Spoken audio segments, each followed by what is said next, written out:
Bonjour, je m'appelle Myriam Guichard. Je suis la mère de Jean-Patrick Guichard, qui est fondateur de Guichard Solutions, dont vous faites le reportage aujourd'hui. Je suis américaine d'origine et guinéenne d'adoption. Mon mari était guinéen, j'ai vécu en Guinée pendant 18 ans, mes enfants sont grandis là-bas.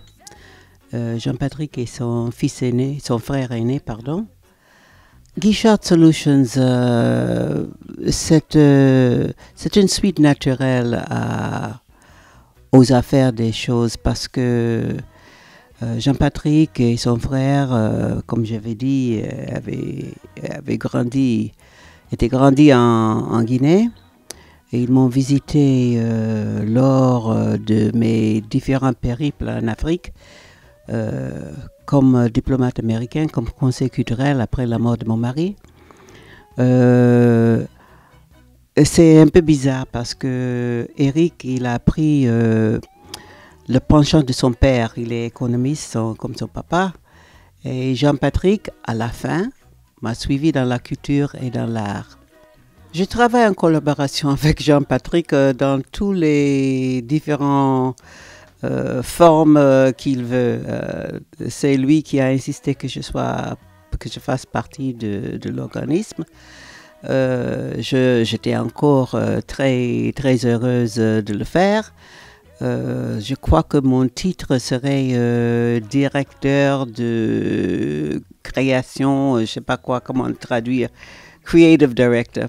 Je parle français, comme vous constatez. Je parle pas comme parlent les Américains normaux, peut-être.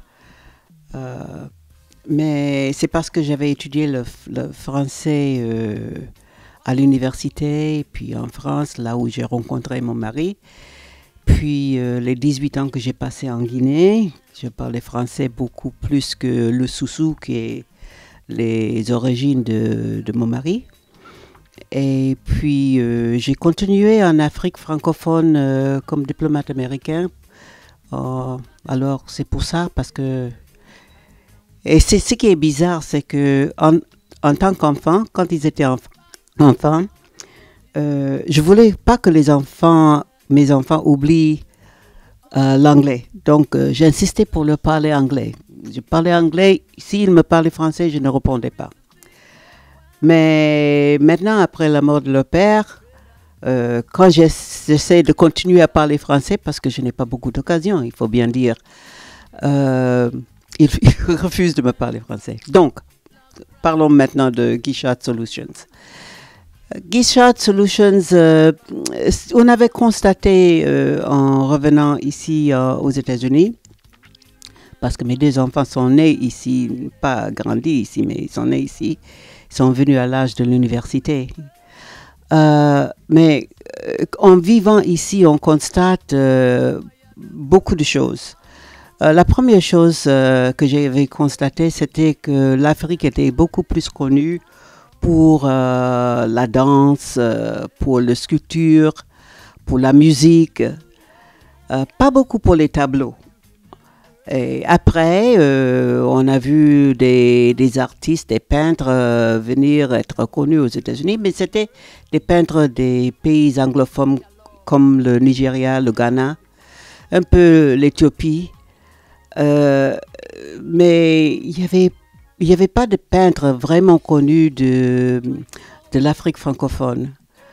Donc, quand Jean-Patrick a dit finalement qu'il allait quitter son poste dans le développement, toujours entre les liens entre l'Afrique et les États-Unis, et qu'il allait ouvrir sa propre boîte, j'étais très heureuse parce qu'il y a une lacune d'artistes francophones ici aux États-Unis. Ce que nous avons vu avec les deux expositions qu'a fait Guichard Art Solutions, c'est qu'il y a une véritable soif pour connaître les artistes des pays francophones. Nous sommes tous des Africains, mais chaque personne s'exprime selon ses expériences, selon ses environnements. Et bien qu'il y a beaucoup de ressemblances, il y a beaucoup de différences aussi entre les peintres anglophones et les peintres francophones de l'Afrique. Alors, pour le peuple américain, c'était ceux qui ont assisté aux deux expositions, c'était une nouveauté. C'était une partie de l'Afrique et d'eux-mêmes qui n'avaient pas vu. Dans les deux instances, dans les deux expositions, Guichard Art Solutions a vendu des tableaux comme ça parce que les visiteurs, les patrons d'art qui visitaient les expositions, au vernissage même, étaient complètement étonnés de l'âme qu'ils ont trouvée dans l'art des artistes du pays francophone. Chaque artiste avait son propre vue et ses propres techniques de s'exprimer, c'est ce qu'il faut. Il ne faut pas que tout le monde se ressemble aussi. Ce qu'on avait voulu aussi, en voyant ça, c'est que les jeunes artistes américains connaissent aussi les jeunes artistes africains des pays francophones. Je suis, comme j'avais dit, dans la culture et je crois dans ces échanges culturels pour créer une entente entre les pays, entre des gens, entre les peuples, si vous voulez. Alors, c'est la deuxième étape que nous allons maintenant faire. C'est l'étape de pouvoir avoir des artistes, nos artistes de Guichard Art Solutions, aussi enseigner ou échanger des idées avec des jeunes artistes américains au niveau des universités et des écoles d'art. Pour clore cette session, je voudrais remercier surtout mon nouveau fils Souleymane Diallo de la station sénégalaise TFM pour être venu filmer ce que nous faisons ici à Guichard Art Solutions et les expositions. Je voudrais remercier aussi la Galerie Serengeti qui est devenue une véritable partenaire en nous permettant de monter ces deux expositions. Je remercie tous les jeunes artistes qui ont cru dans l'âme, l'esprit de Jean-Patrick.